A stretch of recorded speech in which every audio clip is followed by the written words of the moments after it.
તો ચાલો વાત કરીએ વડગામની. ગુજરાતના રાજકીય નકશા પર એક એવી બેઠક જે માત્ર ચૂંટણીના આંકડા નથી બતાવતી, પણ જમીની હકીકત, સામાજિક સમીકરણો અને શાસનની અસલી પરીક્ષા છે. આ અનુસૂચિત જાતિ માટે અનામત બેઠક છે, અને એની રાજનીતિ કેમ આટલી નિર્ણાયક છે, ચાલો એને ઊંડાણથી સમજીએ. જ્યારે આપણે વડગામની વાત કરીએ ત્યારે આપણે બનાસકાંઠાની એ માટીની વાત કરી રહ્યા છીએ, જ્યાં લોકોનું જીવન, એમની રોજીરોટી બધું જ જમીન અને ઋતુઓ સાથે વણાયેલું છે. અહીંના ખેતરો, ગામડા અને લોકોની દિનચર્યા બધું જ પાણી, પાક અને પશુપાલનની આસપાસ ફરે છે. આ માત્ર એક ભૌગોલિક વિસ્તાર નથી, આ અહીંના લોકોની ઓળખ છે. આ સમગ્ર વિશ્લેષણને આપણે 5 ભાગમાં વહેંચીને સમજીશું. સૌથી પહેલાં માટીની ગાથા, એટલે કે ત્યાંની જમીની હકીકત શું છે. પછી ચૂંટણીના આંકડા શું કહે છે, આટલી કાંટાની ટક્કર પાછળનું કારણ શું છે, એનો ઇતિહાસ કેવો રહ્યો છે, અને છેલ્લે અહીં અસરકારક શાસન માટેની કાર્યયોજના કેવી હોઈ શકે. તો ચાલો શરૂ કરીએ એકદમ પાયાથી. વડગામની રાજનીતિને સમજવા માટે પહેલાં અહીંના જીવનના સૌથી મોટા પડકારને સમજવો પડશે, અને એ પડકાર છે પાણી. પાણીની સમસ્યા. આ 2 શબ્દો જાણે વડગામના દરેક ગામની વાર્તા કહે છે. પીવાના પાણીની તંગી અને સતત નીચે જઈ રહેલા ભૂગર્ભ જળ આ અહીંની સૌથી મોટી ફરિયાદ છે.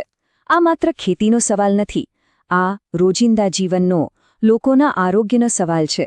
અને જ્યારે સ્થાનિકો કહે છે કે સરકારનો અભિગમ ઉદાસીન છે, ત્યારે એમાં એક ઊંડી નિરાશા અને અસંતોષ છુપાયેલો છે. પણ અહીંના લોકો ફક્ત રાહ જોઈને બેસી નથી રહેતા. આ જુઓ, કાણોદર ગામનું ઉદાહરણ. જ્યારે તંત્ર તરફથી કોઈ ઉકેલ ન મળ્યો, ત્યારે ગામના લોકો એક થયા. એમણે જાતે 45 લાખ રૂપિયાનું ભંડોળ ભેગું કર્યું અને પોતાની પાણીની સમસ્યા જાતે જ હલ કરી. આ આંકડો માત્ર પૈસા નથી બતાવતો, એ લોકોની સામુદાયિક તાકાત અને આત્મનિર્ભરતા બતાવે છે. તો આ જે જમીની મુદ્દાઓ છે, આ જે લોકોની ભાવનાઓ છે, એ ચૂંટણીમાં કેવી રીતે દેખાય છે? ચાલો હવે આંકડા પર નજર કરીએ. વડગામની ચૂંટણી હંમેશાથી એકદમ રસ્સાકસી ભરેલી, કાંટાની ટક્કર જેવી રહી છે. 2022નું પરિણામ આ વાતનો પુરાવો છે. એક તરફ કોંગ્રેસના ઉમેદવાર જિગ્નેશ મેવાણીને મળ્યા 48% વોટ, બીજી તરફ ભાજપના મણિભાઈ વાઘેલાને મળ્યા લગભગ 45%. જીત-હારનું અંતર માત્ર 2.5%, એટલે કે 5000 કરતાં પણ ઓછા મત. આનો સીધો અર્થ એ છે કે અહીં એક મત નિર્ણાયક છે. તો આટલી નજીકની લડાઈ કેમ છે, એ સમજવા માટે વડગામનું સામાજિક ગણિત જોવું પડે. અહીં લગભગ 33% મુસ્લિમ મતદારો છે અને 15% દલિત મતદારો. આ બંનેને ભેગા કરીએ તો લગભગ અડધો મતવિસ્તાર થઈ જાય છે. આ એક એવું મજબૂત સમીકરણ છે જેને કોઈ પણ રાજકીય પક્ષ નજરઅંદાજ ના કરી શકે. પણ વડગામની લડાઈ માત્ર જ્ઞાતિના સમીકરણો પર નથી લડાતી. વાત 2 ઉમેદવારોની નથી, પણ 3 અલગ અલગ શક્તિશાળી સિસ્ટમની ટક્કર છે. ચલો આને જરા ઊંડાણથી સમજીએ. આ સ્પર્ધાના 3 મુખ્ય પાસા છે. પહેલું, એક તરફ જિગ્નેશ મેવાણી જેવો એક કરિશ્માઈ ચહેરો છે, જે આંદોલનમાંથી આવ્યો છે, અને બીજી તરફ એમની સામે છે ભાજપનું મજબૂત સંગઠન, એમની પાર્ટી મશીનરી. બીજું, દલિત મુસ્લિમ મતદારોનું સામાજિક ગઠબંધન, જે એક મોટી તાકાત છે. અને ત્રીજું, અને સૌથી મહત્વનું, સ્થાનિક મુદ્દાઓનું વર્ચસ્વ. અહીં પાણી અને રોજગાર જેવા મુદ્દાઓ એટલા હાવી છે કે રાષ્ટ્રીય મુદ્દાઓ પર પણ ભારે પડી જાય છે. આ જ કારણે વડગામનું મતદાર કોઈ એક પક્ષ સાથે બંધાયેલો નથી રહ્યો. અહીંનો ઇતિહાસ બતાવે છે કે મતદારોએ હંમેશા પોતાનું હિત જોયું છે. એમને પક્ષના લેબલ કરતાં પ્રતિનિધિના કામમાં વધારે રસ છે. જરા આ સફર પર નજર કરો. 2007માં ભાજપ જીતે છે, 2012માં કોંગ્રેસ આવે છે, અને પછી 2017માં તો કંઈક અલગ જ થાય છે. મતદારો બંને મોટી પાર્ટીઓને બાજુ પર મૂકીને એક અપક્ષ ઉમેદવાર જિગ્નેશ મેવાણીને જીતાડે છે. 2022માં એ જ ચહેરો કોંગ્રેસની ટિકિટ પર પાછો આવે છે. આ શું બતાવે છે? એ બતાવે છે કે લોકો સતત એક એવા નેતાની શોધમાં છે જે ખરેખર એમનો અવાજ બને અને એમની સમસ્યાઓનો ઉકેલ લાવે.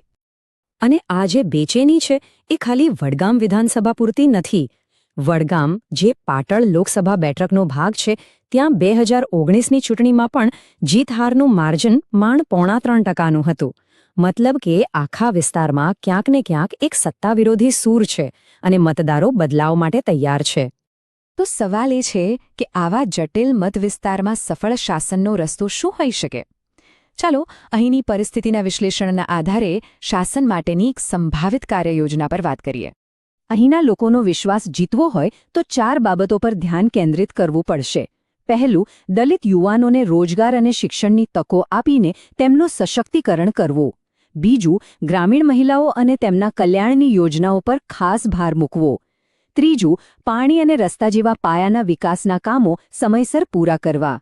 અને ચોથું, કોઈ એક સમુદાય નહીં પણ બધા જ સમુદાયોને સાથે લઈને ચાલવું. આ બધી રણનીતિનો સાર એક જ વાક્યમાં છે. તમે ભીડ ખરીદી શકો છો, તમે ઘોંઘાટ ભાડે રાખી શકો છો, પણ જો તમારે જીતવું હોય તો તમારે વિશ્વાસ કમાવવો પડશે. વડગામ જેવા વિસ્તારોમાં જીત રાજકીય ગણિતથી નહીં પણ લોકોના દિલમાં જગ્યા બનાવીને એમનો વિશ્વાસ જીતીને મળે છે.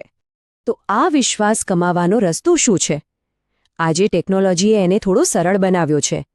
એનો અર્થ છે ગામડાઓના છેવાડાના ઘર સુધી પહોંચીને લોકોની વાત સાંભળવી, મોબાઈલ હેલ્પ ડેસ્ક બનાવીને એમની સમસ્યાઓનો તરત ઉકેલ લાવવો, વોટ્સએપ ગ્રુપ દ્વારા લોકો સાથે સતત સંપર્કમાં રહેવું અને સ્થાનિક ભાષામાં નાના વિડીયો બનાવીને સાચી માહિતી પહોંચાડવી.